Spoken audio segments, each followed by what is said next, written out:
Bueno, ¿cuántos ya están? Ya es la hora porque es un poquito largo. Voy a empezar ya puntualmente. Vimos ya lo que es el eje hipotálamo, hipófisis, ovario, el ciclo genital femenino, el ciclo endometrial, ciclo uterino, vaginal, etcétera, por acción de las hormonas, que ya algo empezamos a estudiar: estrógenos, progesterona, la folículo estimulante, luteinizante, los factores liberadores. Hoy vamos a dar un poquito sobre cada una de ellas. Como les había dicho, esta era una clase de varias aparte en cuanto a hormonas sexuales y la aplicación de esas hormonas como terapia en ginecología. ¿De dónde se originan las hormonas sexuales? Pueden ser, ¿verdad?, del propio organismo, las biológicas, que son las naturales, y aquellas que son preparadas con en el laboratorio, que son las sintéticas, que tienen los efectos similares, verán, en algunos casos. ¿Cuáles son o dónde son producidas estas hormonas sexuales? En las glándulas endocrinas pueden ser, ¿verdad?, órganos permanentes, es decir, que constantemente están produciendo, como los ovarios, corteza suprarrenal, y en el varón en los testículos. O bien órganos que en determinado momento están presentes, como serían la placenta, ¿verdad?, y el cuerpo amarillo. Saben que el cuerpo amarillo se forma ¿en qué etapa? A ver, Rocío. Sí, doctora. Y les quiero ver a ustedes en vivo, ya les dije, no quiero ver su foto. Muy lindo, pero prefiero verles en vivo. A ver.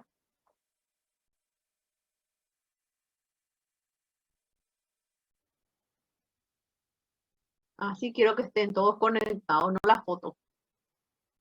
Te vamos a dejar para algún evento social o algo en Facebook. Pero ahora quiero en vivo y en directo que estén todos. Sonia.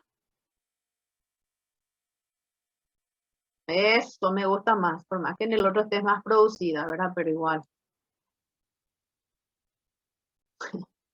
A ver. ¿El eje quién es? Lucas. A Lucas le perdono, a pesar que tiene que estar también. Igor. Rodrigo.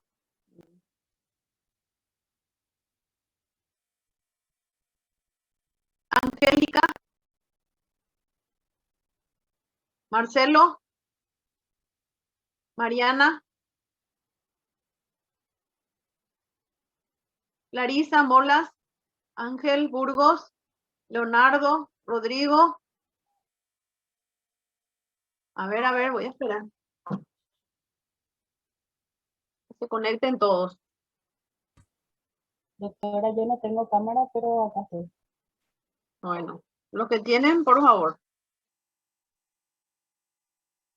Ángel, Burgos, Rodrigo. ¿Quién es la que no tiene? Diana. Micaela. Larisa. Larisa. Micaela. Sí, profe. Ahora Bueno. no me entré. Conseguí entrar. Ustedes tienen que estar antes esperándome a mí, no entrar después. Sí, 5 minutos antes. No de a poquito, porque si no pierden el hilo de la clase. A ver.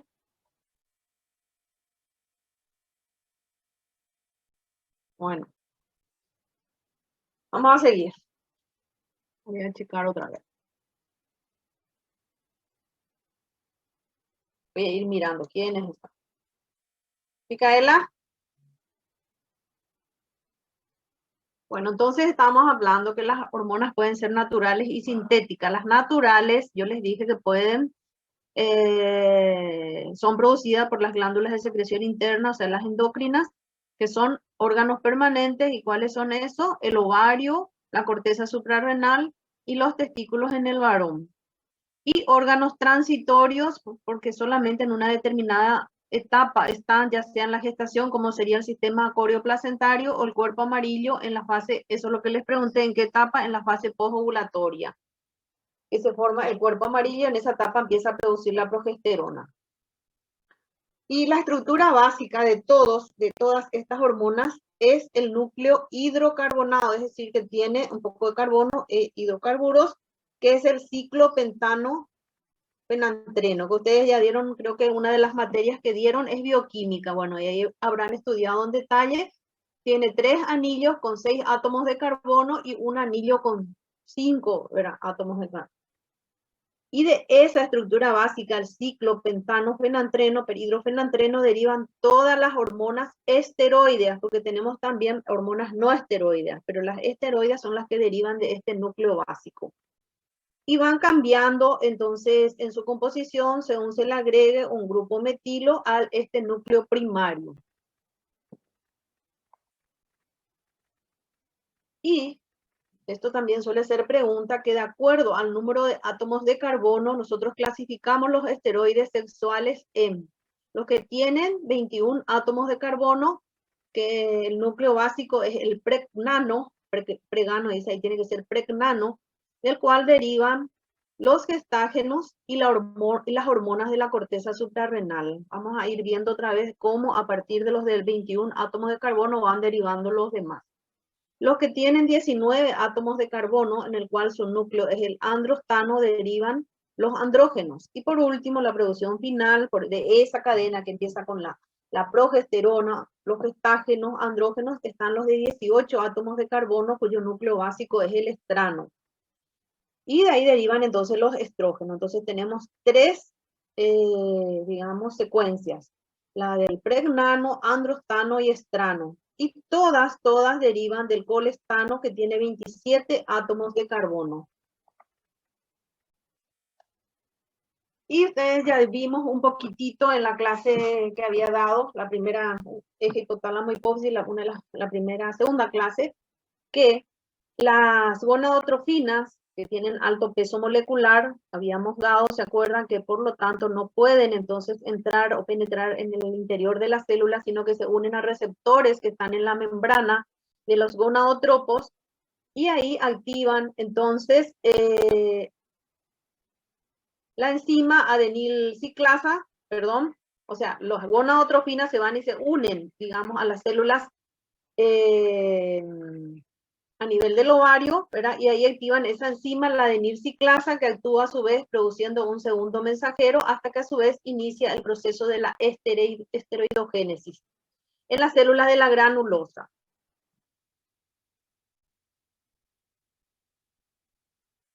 Y estas hormonas que son producidas, ya sean los estrógenos o los gestágenos, se unen a su vez a receptores que están ubicados en las distintas células de la economía, por ejemplo, ¿verdad? En la glándula mamaria, en el útero, en la vagina, etcétera, donde hay receptores de membrana para estos estrógenos o progesterona, y ahí entonces una vez ya dentro de la célula van a determinar ya sea la producción de ciertas proteínas, etcétera, para lo cual entonces están destinados. Entonces empezamos con la biosíntesis como el colesterol, entonces que es la base para toda la síntesis de estos esteroides sexuales. ¿Y de dónde procede ese colesterol? Todos los tejidos o las glándulas de secreción interna tienen o pueden sintetizar el colesterol, a excepción de la placenta, a partir de un precursor de 2 carbonos que es el acetato. Entonces, a partir del acetato que está en la célula se puede sintetizar el colesterol. Y por una serie de pasos, vamos a ver cómo varias enzimas van actuando para ir produciendo o determinando la producción hormonal. Estos fenómenos, ¿dónde ocurren? En el retículo endoplásmico liso, que abundan las células que producen, digamos, estas hormonas esteroideas. Entonces, el colesterol puede provenir de 2 fuentes, como dijimos, a partir del acetato, a partir que están en las células, o bien también de la circulación general a través de un receptor de membrana para las lipoproteínas de baja densidad, la LDL, entonces pueden ser el inicio también, o el sustrato, digamos, para la síntesis de estas hormonas esteroides. Entonces tenemos 2 fuentes para el colesterol. Uno, a partir del acetato que se encuentran dentro de las células, o a partir entonces de las lipoproteínas de baja densidad, LDL, que están en la circulación general. En cuanto a las lipoproteínas, de baja densidad, estas, bien vemos, se interiorizan en la célula, ahí se unen al lisosoma, donde hay proteasas, esterasas, que hacen que este colesterol LDL sea desdoblado y se produce en un colesterol no esterificado y aminoácidos. Ese colesterol a nivel de las mitocondrias se transforma en pregnenolona por hidroxilaciones sucesivas, que es inactiva. Vamos a ver que a partir del colesterol pasamos a lo que es la pregnenolona y a partir de ahí entonces es el inicio para la producción de estas hormonas esteroides. Entonces la mayor fuente de colesterol para las células ováricas entonces proviene de las lipoproteínas de baja densidad, las LDL, y un poco también a partir del acetato que se encuentran luego dentro de las células para entonces la producción del colesterol, que va a ser, como les dije, el sustrato para producción ya sea de progesterona, andrógenos o estrógenos. Y ahí vemos entonces, un ratito, esto voy a achicar porque está muy grande.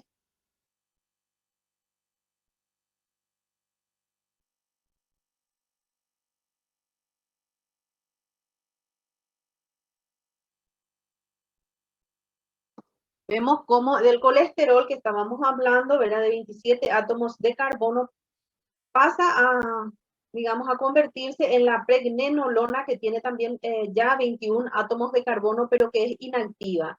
Esta es la fuente o el inicio, digamos, para la producción ya sea de hormonas corticoides, cortisol, estrona, estradiol, etc. Entonces vemos, nosotros vamos a estudiar específicamente cómo se van formando las hormonas esteroides, estrógeno y progesterona, y los andrógenos también. Entonces vemos que del carbono 27, que es el colesterol, por, digamos, modificaciones enzimáticas se transforma en pregnenolona, que tiene 21 átomos de carbono. Por acción de ciertas enzimas, que vemos que en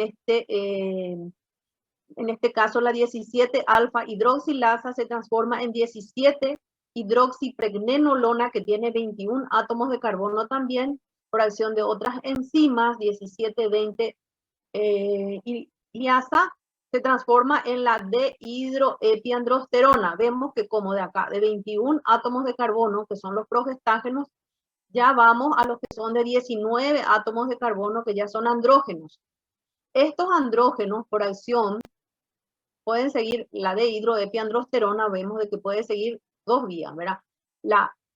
Por acción de ciertas enzimas, la beta-3 deshidrogenasa hace que se convierta en androstenediona, que es de carbono 19. Esto, digamos, por acción de otras enzimas que habíamos visto que estos andrógenos son producidos en el ovario, en las células de la teca.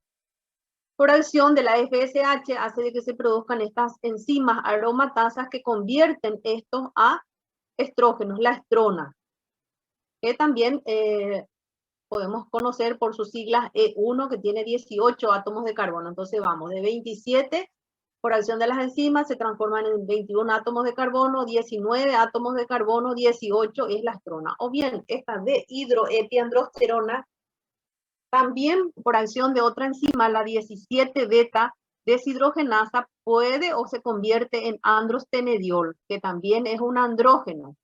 Por acción de otra hormona, de otra enzima, perdón, la 3 beta deshidrogenasa, vemos que en esta vía todas estas enzimas actúan, hace de que se convierta en testosterona y por acción de las aromatasas en estradiol. Bueno, entonces lo básico es que del colesterol pasamos a los progestágenos, a los andrógenos y por último es la producción de estrógenos. El estradiol, que también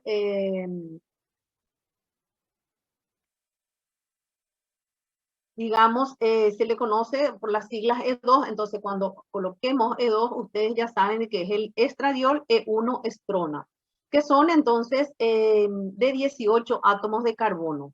La estrona, por acción de la 17 beta deshidrogenasa, ¿verdad?, se convierte a su vez en estradiol en los tejidos periféricos fundamentalmente.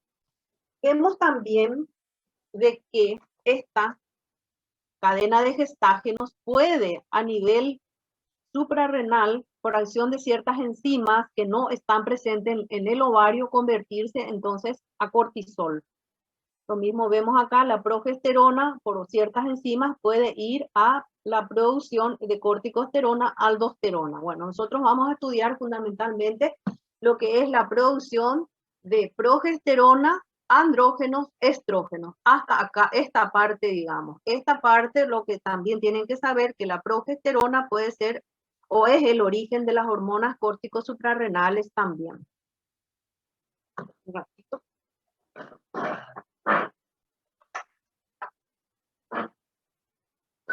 Bueno, ¿se entendió hasta acá? A ver, quiero escucharles. Bueno, núcleo básico entonces es el colesterol, entonces de dónde se sintetiza en las células a partir del acetato o bien a partir del colesterol LDL que está circulando, que penetra en las células del ovario y a partir de este proceso entonces va formando las hormonas esteroideas.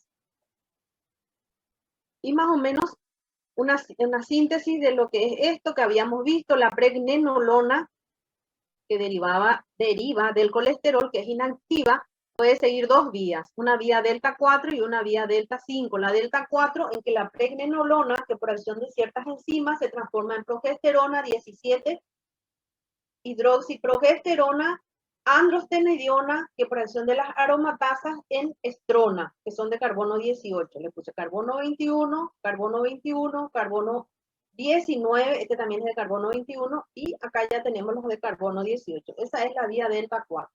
La vía delta 5, la pregnenolona, que es el origen también, se transforma en 17 hidroxipregnenolona de hidroepiandrosterona, esta es androstenediona acá de hidroepiandrosterona, que también es un andrógeno con 19 átomos de carbono, androstenediol, testosterona y por último estradiol, de 18 átomos de carbono.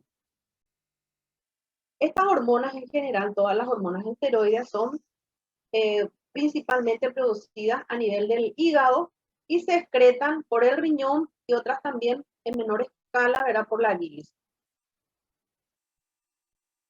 Estas hormonas naturales a veces son utilizadas también en la práctica o son utilizadas en la práctica clínica en las que son producidas sintéticamente. ¿Con qué objetivos?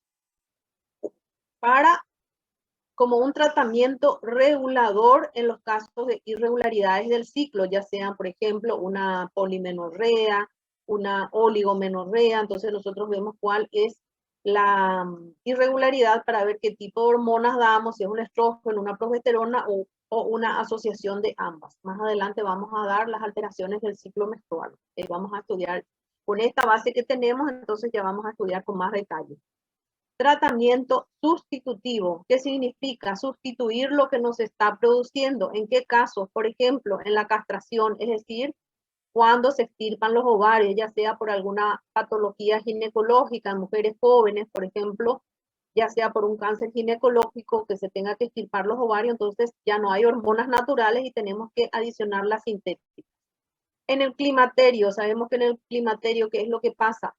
Falla la función ovárica, entonces empiezan todos los síntomas aparatosos que en algunos casos se presentan y damos también las hormonas que están faltando, ¿verdad? Que es el estrógeno, fundamentalmente.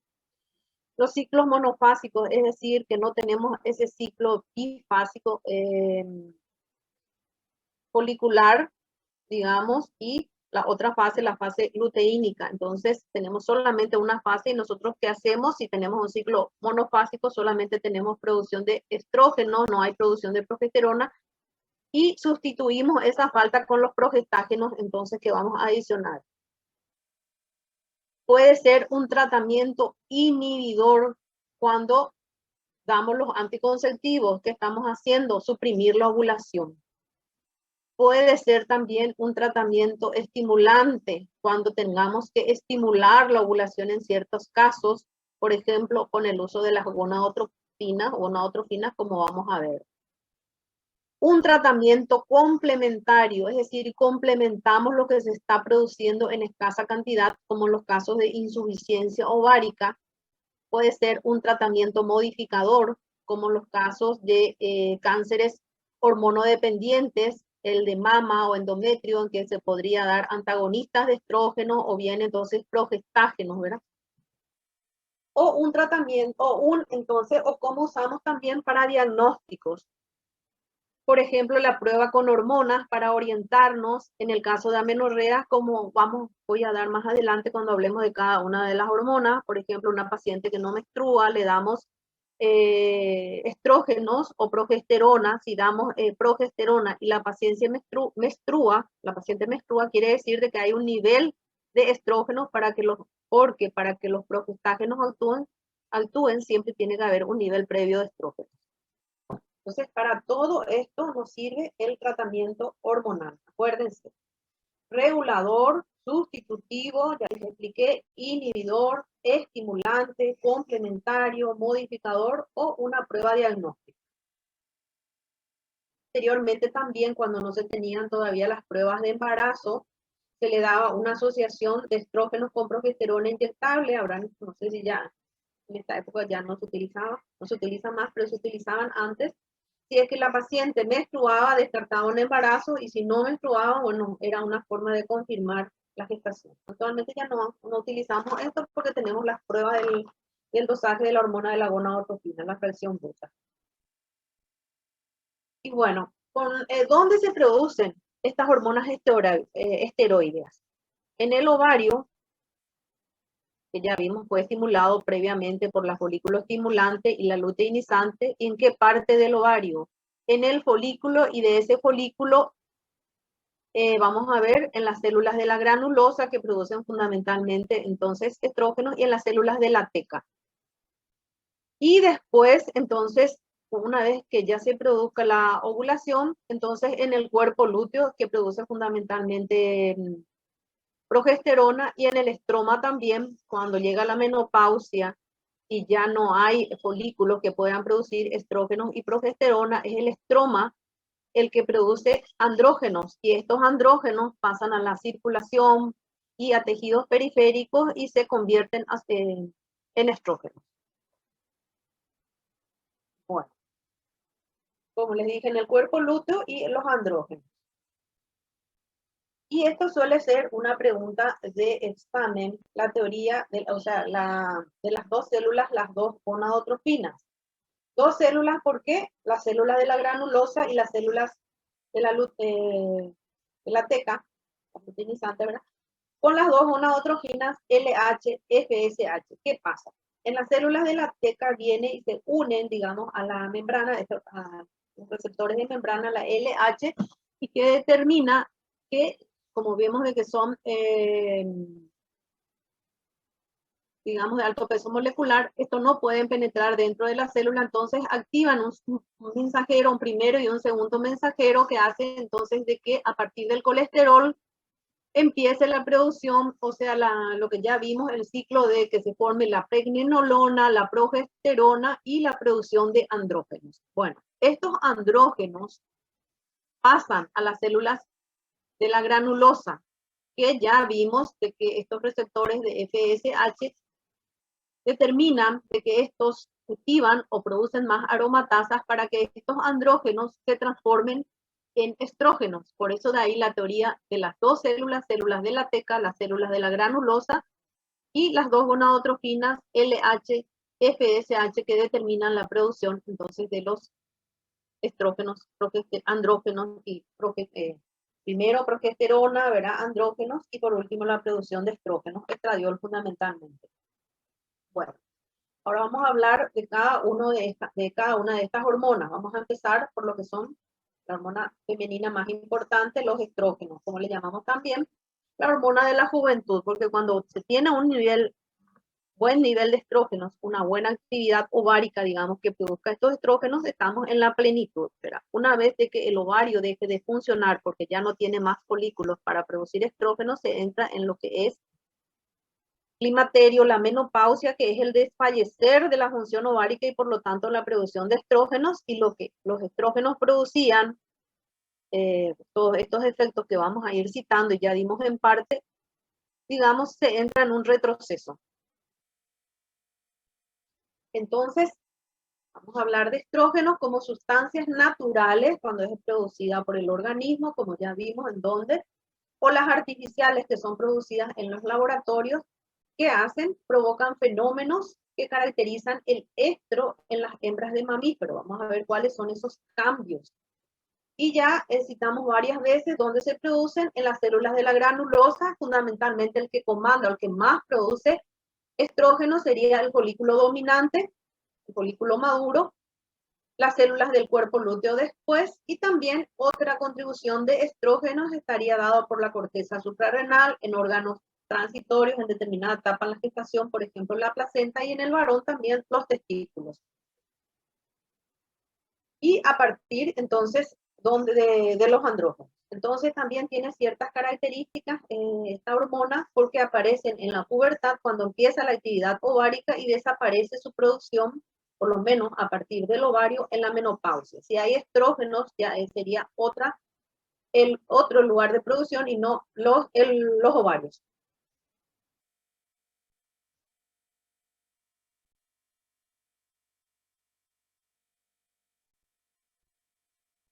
Entonces, en el ovario produce 3 tipos de estrógeno. El estradiol, lo caracterizamos como E2, entonces cuando nosotros pongamos E2 ya saben que es estradiol, que es la hormona, digamos, más potente natural. La estrona es uno que ya tiene menos actividad biológica que el estradiol, y el estriol, que es el metabolito de ambos. Entonces, fundamentalmente la que más es producida es el estradiol, menos cantidad, un poco menos cantidad de la estrona E2 y muy pequeñas cantidades de estriol, que es un metabolito del estradiol y que se encuentra en mayor cantidad en la placenta y en la orina de mujer embarazada. Acuérdense entonces, como ya vimos para todos los esteroides sexuales, el núcleo básico es el ciclopentano perhidrogenantreno. En este caso tiene 18 átomos de carbono, un grupo metilo en el carbono 13 y un grupo hidroxilo en el carbono 13. Pueden ir a repasar un poquito de bioquímica después que ya dieron para rememorar y fijar más estos conceptos. Y acá lo que ya habíamos citado al inicio, ¿verdad? Y vamos a ir recordando para cada uno de los esteroides que vayamos citando. Lo del colesterol de 27 átomos de carbono. Llegamos a la pregnenolona de 21, que es inactivo por acción de enzimas. 17 alfa hidroxilasa se transforma en 17 pregnenolona, que sigue teniendo aún 21 átomos de carbono por acción de otras enzimas. 17-20 liasa en andrógenos. El primer andrógeno acá de la cadena, la de dihidroepiandrosterona, de 19 átomos de carbono. A partir de acá, esta dihidroepiandrosterona, por acción de la 3-beta deshidrogenasa, puede transformarse en androstenediona de 19 átomos de carbono, por acción de la aromatasa que vimos de que estaban en las células de la granulosa, se transforman en estrona, o bien esta dihidroepiandrosterona, que es derivado de la progesterona y de la 17-alfa-pregnenolona, por otras enzimas que no son las mismas, se transforman en androstenediona. La androstenediona, por acción de la enzima 3-beta deshidrogenasa, se transforma en testosterona. La testosterona, por acción de las aromatasas, en estradiol. O sea, que a partir de los progestágenos podemos seguir una u otra vía para la producción de estradiol o estrona. Y la estrona, por acción de una enzima, la 17-beta deshidrogenasa, se transforma también, sobre todo a nivel de tejidos periféricos, grasa, músculo, etcétera, en estradiol. Bueno, esto es lo que ya vimos, como la LH de las células determina la producción de estrógenos. Las células de la teca no tienen esas enzimas para transformar esos andrógenos en estrógenos, entonces estos andrógenos pasan a las células de la granulosa. Ahí hay suficiente cantidad de aromatasas que hacen de que esos andrógenos se transformen en estrógenos. Estradiol, y por deshidrogenación en estrona en los tejidos periféricos. Entonces, el metabolito del estrógeno, o sea, del estradiol y la estrona, es el estriol, que no tiene la misma actividad. La más potente biológica o biológicamente activa es el estradiol. En segundo lugar le sigue la estrona y en menor proporción el estriol, que ya es un metabolito, digamos, de estos dos. No es producido en el ovario y se encuentra más en la orina, y en grandes cantidades es producido entonces por la placenta.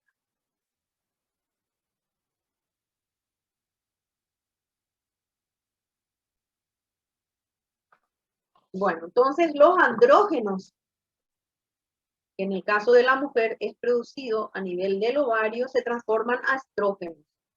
Algunos de los andrógenos, como la androstenediona y la dehidroepiandrosterona, en una pequeña proporción, no son todos utilizados, digamos, para la producción de estrógenos y pasan a la sangre y en la periferia se convierten en testosterona y otra proporción otra vez en estrógenos.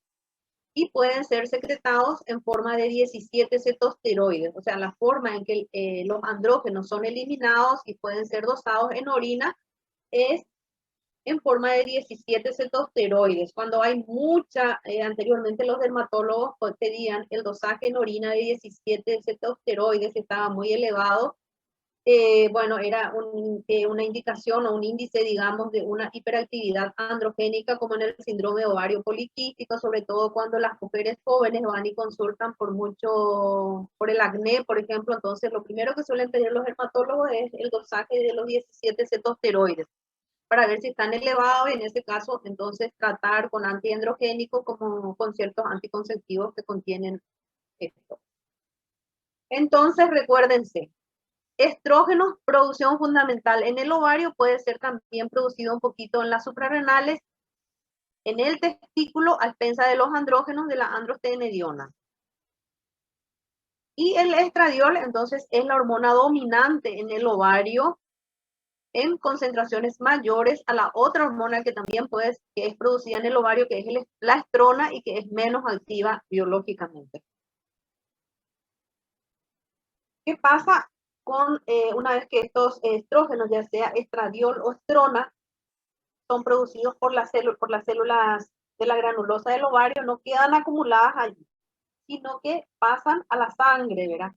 Y en la sangre pueden estar unidas a una globulina transportadora de esteroides sexuales que vamos a caracterizar por sus siglas SHBG, globulina transportadora de esteroides sexuales, y también en un pequeño porcentaje a la albúmina. Y otro porcentaje muy pequeño, menos del 1% de lo que es producido, se encuentra en forma libre y que es la que realmente tiene actividad biológica, porque es la que va a penetrar en la célula que tiene el receptor para estrógenos y va a ejercer la acción para la cual está destinado. Entonces, mayor cantidad de los estrógenos va unido a la globulina transportadora, otro porcentaje a la albúmina y la mínima cantidad menos de lo que es producido, menos del 1%, se encuentra en forma libre, que es la forma activa. También recuérdense de dónde procede este estradiol, fundamentalmente como habíamos visto, por eso vimos antes cómo se va desarrollando ese folículo, es el folículo dominante que multiplicó las células de la granulosa. ¿Por qué? ¿Para qué? Para producir más cantidad de estradiol. Entonces, la mayor proporción de estradiol circulante es la que procede de ese folículo dominante y otro porcentaje también proviene ¿de dónde? De la conversión periférica de los andrógenos, por ejemplo, que se convierten a estrógenos otra vez, en grasa y en piel, fundamentalmente a partir del androstenediona. Eso es en cuanto. Y la estrona, habíamos visto que su origen es a partir de la androstenediona, tanto ovárica y suprarrenal, y es el que más se produce a nivel periférico. Entonces, estradiol fundamentalmente a nivel del ovario y la estrona más a nivel periférico. Entonces, cuando se hace el dosaje de estrógenos, vamos a ver que es la suma de la producción del ovario, fundamentalmente estradiol y un poco de estrona, y los producidos periféricamente estrona fundamentalmente. ¿Y cómo tenemos esos picos de estrógeno o los niveles de estrógeno? Vimos que en la primera fase, cuando esos folículos son reclutados, entonces al inicio tenemos estrógenos que no, digamos, en una proporción no muy alta y que a medida que ese folículo va madurando y se transforma en folículo dominante y va produciendo mayores cantidades de estradiol, entonces va aumentando hasta alcanzar su pico, entonces un poco antes del pico de la LH. Ya que tenemos valores, generalmente el laboratorio nos informa los valores en la fase folicular, en la fase entonces preovulatoria y en la fase lútea. Por lo tanto, las cifras de estradiol pueden ir de 50 a 500 picogramos por ml. Vamos a tener mayor valor o mayor nivel, digamos, de estrógenos en la etapa un poquito antes de la ovulación. Habíamos dicho también que se necesita un nivel de 200 picogramos por ml mínimo, ¿verdad?, para producir el pico de la LH.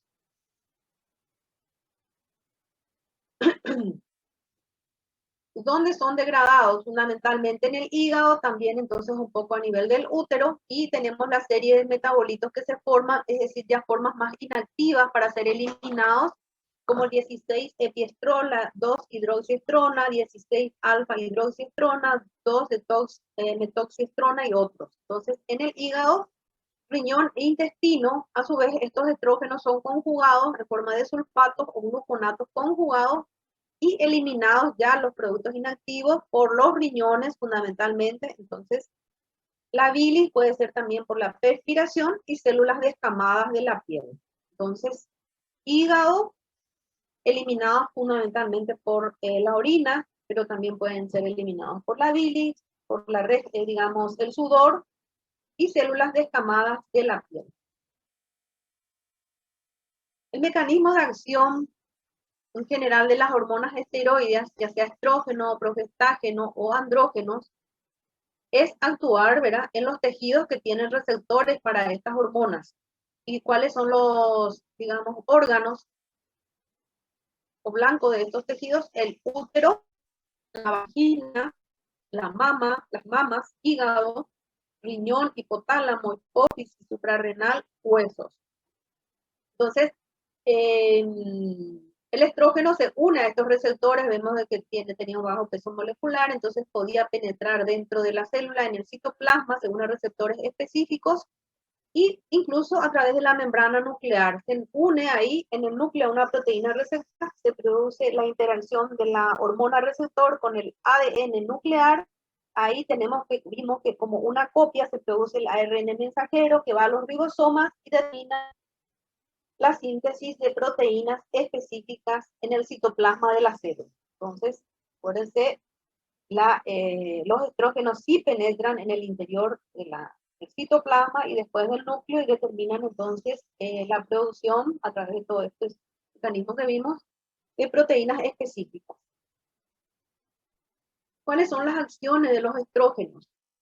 Estimular el desarrollo y el mantenimiento y el trofismo de los caracteres sexuales secundarios, es decir, que de la niña cuando empieza con la actividad ovárica y producir estrógenos, se producen la serie de cambios que van a determinar, ¿verdad?, una serie de modificaciones que la van, digamos, transformando hacia ser una mujer en la etapa reproductiva, digamos. Como ser la distribución de la grasa subcutánea, ahí tenemos el ensanchamiento de las caderas, el aspecto de la piel, cómo se va distribuyendo su vello corporal, los huesos de la pelvis, el timbre de la voz y el psiquismo, es decir, una serie de modificaciones generales somáticas. Pero no solo en el área, esa es la diferencia con la progesterona, que los estrógenos tienen una acción sistémica, digamos, no solo a nivel del aparato genital, sino otros órganos o aparatos y sistemas, como por ejemplo, a nivel de los huesos, ¿verdad?, a nivel del sistema nervioso, determinan una disminución de la temperatura corporal, porque vimos que precisamente uno de los indicios o parámetros de ovulación era cuando la temperatura corporal ascendía de 0,5 a 1 grado, ¿Qué significaba esto? De que la progesterona, que es termogénica, ya actuaba, por consiguiente, indirectamente es un signo de ovulación. Los estrógenos tienen el poder de aumentar la fijación de calcio en los huesos, en el metabolismo hidromineral, aumentan la retención de agua y sodio en los tejidos, estimulan el metabolismo proteico, el tono simpático, la eritropoyesis, glucosas, aumentan la síntesis hepática de proteínas para entonces la acción que van a ejercer. Entonces, así como un resumen, acción sobre el metabolismo del calcio y del fósforo para aumentar la fijación de calcio y fósforo en los huesos, que estos no se descalcifiquen, que no se entre en una osteopenia, osteoporosis, sobre el metabolismo de los lípidos. Sabemos de que el efecto protector de los estrógenos cardiovasculares, tanto en el área cardíaca como entonces previniendo, digamos, los infartos, infartos de miocardio, así como los accidentes cerebrovasculares, ya que aumentan el colesterol HDL, que es el colesterol protector, y disminuyen el colesterol LDL, que es el de baja densidad. Entonces, de ahí que cuando la mujer llega a la menopausia y ya no tiene el efecto protector de los estrógenos, generalmente va disminuyendo, digamos, la protección para estos efectos o eventos adversos como serían el infarto de miocardio o el accidente cerebrovascular, de tal manera que después de 10 a 20 años es prácticamente la misma, digamos, proporción de hombres y mujeres en cuanto a estos eventos adversos. Y la acción en el crecimiento, a través de esa acción en el cartílago de crecimiento de los huesos largos, pero también entonces estimulan un cierre precoz del cartílago de crecimiento, de ahí que si la niña, digamos, empezó con una actividad ovárica muy temprana en menstruación, generalmente a los 2 o 3 años se puede producir el cierre más temprano, digamos, de este cartílago de crecimiento, y al final tienen una estatura más baja que las que digamos, menstruaron en una época un poco más tardía. Entonces, en forma específica, la acción de los estrógenos es que prepare o habilite a todos los tejidos para que sobre todo a nivel del aparato genital, para que posteriormente actúe la progesterona. Si ese tejido no fue preparado previamente por los estrógenos, la progesterona prácticamente no ejerce efecto. Y a nivel de los órganos efectores, también entonces son acciones específicas como 3H, o sea, resume como 3H y una S, que es la hiperemia, la hipertrofia, hiperplasia, y posteriormente con la acción de la progesterona, digamos, la secreción. Entonces, aumenta su vascularización, las células se vuelven más ensanchadas, aumenta el número y después entonces empiezan a secretar productos específicos. Es como un repaso de lo que vimos. Ya vimos las acciones específicas a nivel de la vulva, una acción trófica o de crecimiento sobre sus estructuras, en que aumenta la pigmentación de los tegumentos, la secreción de las glándulas vestibulares, el desarrollo del vello pubiano. Y lo que ustedes ven acá como un estímulo por acción de los estrógenos en la etapa de la pubertad y en la etapa de madurez sexual, todo esto se revierte, digamos, cuando la mujer entra en la etapa de la menopausia. En la vagina, una acción proliferativa con multiplicación celular, hay células maduras cargadas de glucógeno y cornificadas, y ahí vemos de que la acción de los estrógenos es fundamentalmente sobre las células superficiales, que aumentan entonces se hiperplasian, se hipertrofian, digamos, y también entonces se cargan de glucógeno, y que cuando se hace un protis podemos ver como las células anaranjadas, digamos, que los patólogos, como ya les dije anteriormente, también nos informaban un índice de maduración con un predominio de células entonces superficiales, indicaban una buena actividad estrogénica. En el cuello uterino, vimos que en la etapa preovulatoria, cuando tenemos el pico máximo de estrógeno, el orificio cervical externo se entreabre. Ese moco cervical, que al inicio es un moco pegajoso, se vuelve filante, transparente, como la clara del huevo, que las pacientes incluso saben determinar sus características. Si le preguntamos, nos pueden decir, como es también un signo indirecto, ¿verdad?, de ovulación. Y al colocar este moco cervical sobre un portalfeto y calentar, podemos ver una trama como en hojas de lecho macho, y se forman como puentes que ayudan al ascenso espermático, favoreciendo, digamos, que ese óvulo sea fecundado.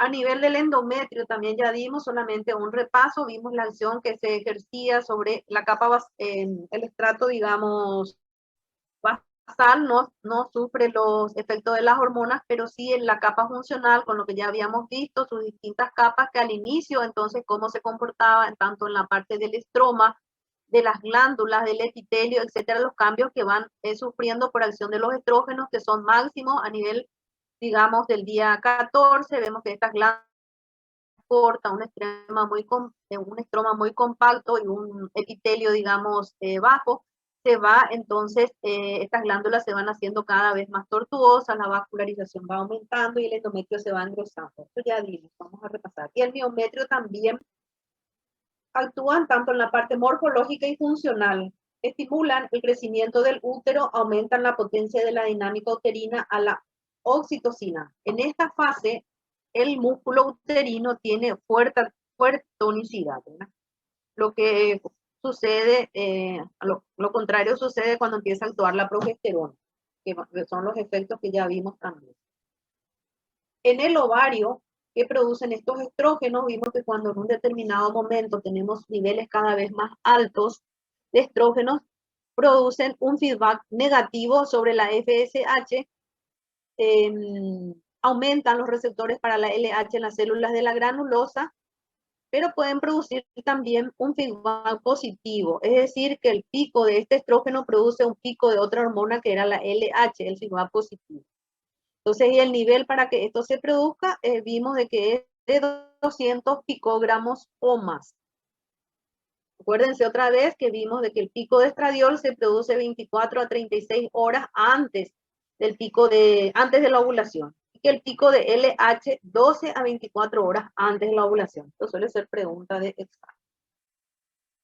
Y todo lo que habíamos ya citado en la clase anterior, ya sea entonces por acción de la progesterona. En la primera etapa, como el folículo va madurando y el estrógeno va aumentando, digamos, su nivel hasta que alcanza su pico máximo para ovular. Y entonces, para posteriormente, en la primera etapa, la progesterona, que prácticamente es indosable, aumenta y tiene su pico máximo 7 días post-ovulatorio por acción de que se va formando el cuerpo lúteo y produciendo cantidades crecientes de progesterona, los cambios que ocurren con la temperatura corporal, ¿verdad? Como dijimos, el estrógeno es hipotérmico, se produce la ovulación, producción de la progesterona, aumenta 0,5 a 1 grado, eso se mantiene constante. En caso de que no haya embarazo, eso decae, pero si hay embarazo, sigue entonces alto, digamos, la temperatura de 0,5 a 1 grado. Los mismos cambios a nivel del moco cervical, ¿verdad? Como ya citamos, y vamos a ver después por acción de la progesterona y los cambios a nivel del endometrio. Esa acción también es a nivel de la trompa, acción estimulante de sus contracciones, a nivel de las mamas, vimos ya que estimulan la parte de los conductos, proliferan, aumentan las pistolas, y de los pezones. Sobre el sistema diencéfalo hipofisario, o tálamo hipofisario, ya sea un feedback positivo o negativo, y eso va a depender en qué etapa y de las concentraciones sanguíneas. Bueno, con todo esto vemos cómo actúan los estrógenos. Ahora, vamos a ir a estudiar a los estrógenos. Bien, son los naturales que ya vimos y citamos dónde se producen, y los sintéticos, es decir, aquellos que son producidos en el laboratorio. Y también la clasificación que tenemos, de acuerdo a su estructura química, en esteroides, es decir, aquellos que derivan de del colesterol, ¿verdad? El colesterol y que sigue toda esa vía que citamos, y los no esteroides. Dentro de los esteroides, los naturales, ya citamos, ¿verdad? El estradiol o 17 beta-estradiol, que es el más potente, suele ser pregunta. El estrógeno natural más potente, ¿cuál es? Completan el estradiol o 17 beta-estradiol. Eso también nosotros podemos utilizarlo en la práctica clínica. Tenemos varias formas de presentación, que es por intramuscular, por vía vaginal o transdérmico, que se usa mucho para la terapia de reemplazo hormonal, es decir, la mujer que ya no tiene actividad ovárica, para el tratamiento de los síntomas, digamos, del climaterio y la menopausia. Pero la desventaja es de que no es activo por vía oral, ya que es convertido en la circulación y es poco activo, vimos las cronas.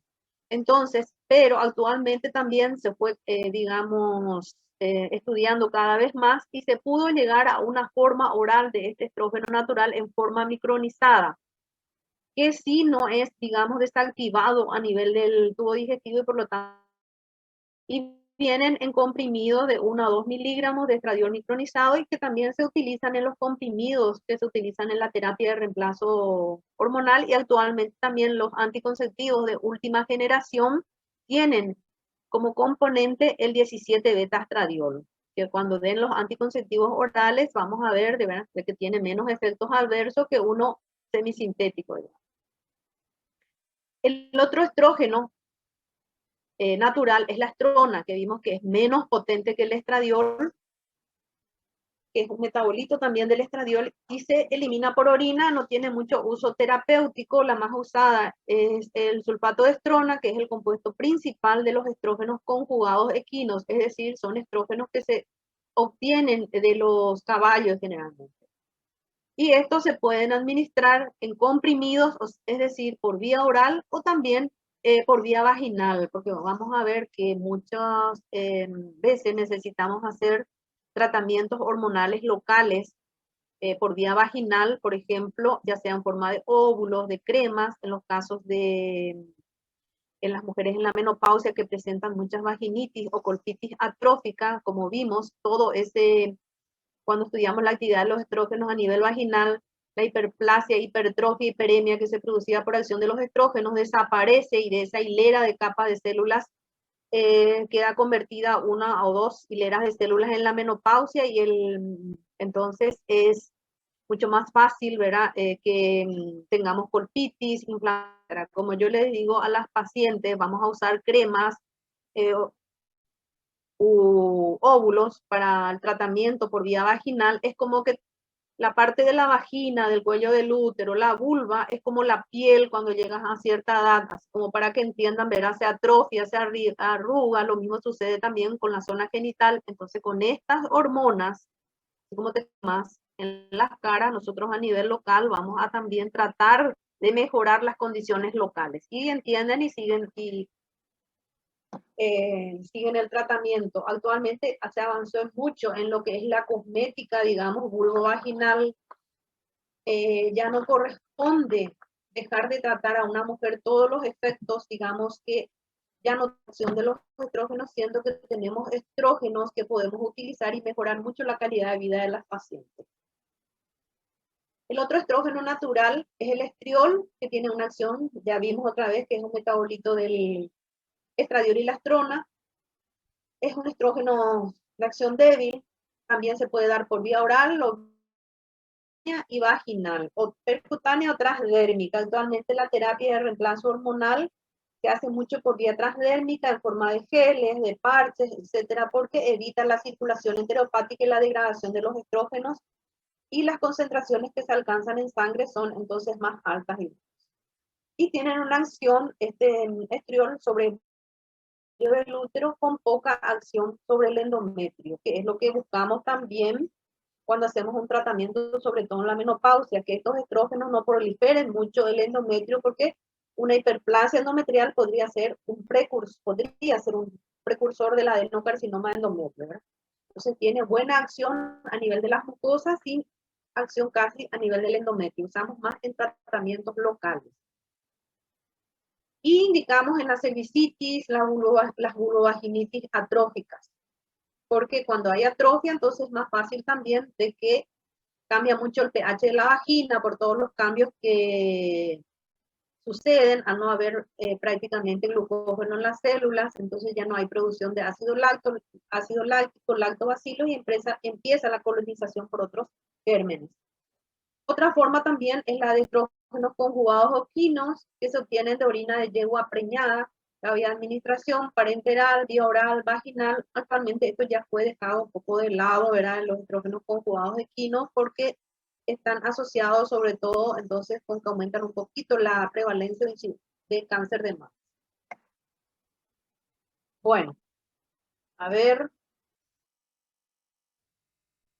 ¿Se entendió hasta acá? ¿Alguna pregunta, Fabio Moreno?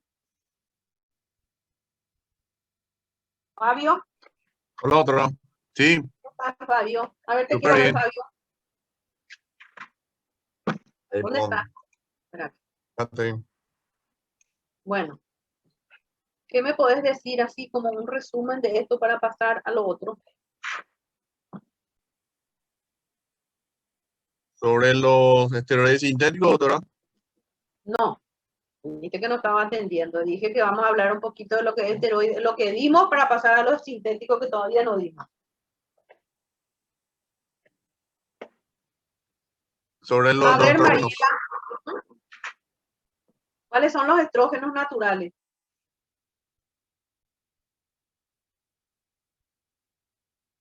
¿De qué derivan todos los esteroides sexuales? A ver, ¿quién puede ayudar? Del colesterol.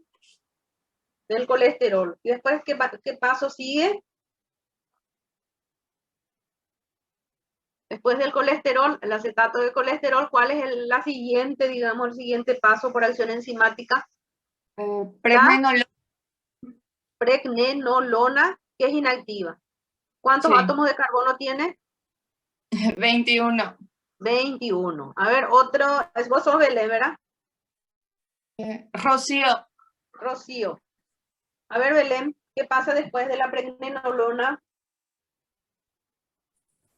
Puede pasar a 17 hidroxipregnenolona.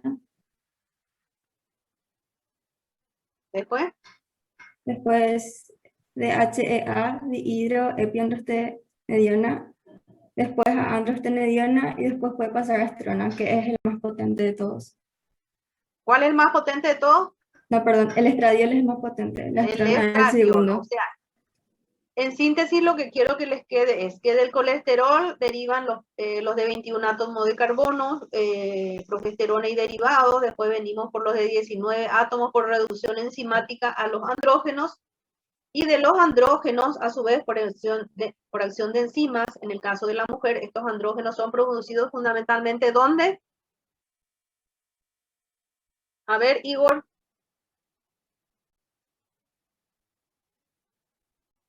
Yo sé que es un poco La complicado. producción es ovárica principalmente. En ovario. ¿Dónde? En la ¿Y por acción parte de qué de hormona? las células foliculares y No, estamos hablando de los la granulosa. andrógenos. A ver, Karen. Hola, doctora. Son producidos Hola. por las células de la teca, la estimulados por la LH. Exactamente. ¿Y qué pasa después de la teoría de las dos células, las dos gonadotrofinas? Y pasan a las células de la granulosa para convertirse en estradiol por estimulación de la FSH. Que estimula estas enzimas, o sea, tanto las células, la multiplicación y las aromatasas. Muy bien. Entonces, esos son los lugares de producción fundamental de estrógenos naturales. Bueno, ahora vamos a hablar de los estrógenos sintéticos. Tenemos suele ser pregunta, ¿verdad? Uno de ellos es el etinilestradiol, ya sea 17 alfa o beta. Estradiol, ya a nivel que se obtienen por acetilación del estradiol. Este es uno de los estrógenos más potentes, por eso se usa, es el principal componente hasta ahora, desde que la década del 58-60 hasta la fecha, el etinilestradiol es el principal componente de los anticonceptivos orales. Es 100 a 1000 veces más potente que el estradiol micronizado o que los estrógenos conjugados equinos. Tienen un efecto anovulatorio potente, digamos, y ejerce una acción inhibitoria sobre las gonadotrofinas. Hasta la fecha, ¿verdad? Es el que es el estrógeno de los anticonceptivos orales. Si ustedes ven la composición de los anticonceptivos, van a ver etinilestradiol, que fue variando con el tiempo la concentración. Anteriormente los orales tenían microgramos de etinilestradiol y hoy tenemos anticonceptivos que van bajando la dosis, pero con la suficiente capacidad como para producir anovulación. De 50, cuanto más alto, más efectos adversos, más efectos tromboembólicos con los anticonceptivos, se fue disminuyendo hasta de 50 pasamos a 30, 20 y hasta 15 microgramos por píldora, digamos. Eso viene combinado con los progestágenos que vamos a ver que sí fueron entonces cambiando a través del tiempo con los de primera, segunda, tercera y cuarta generación de progestágenos. Pero el componente siempre fue y es el etinilestradiol.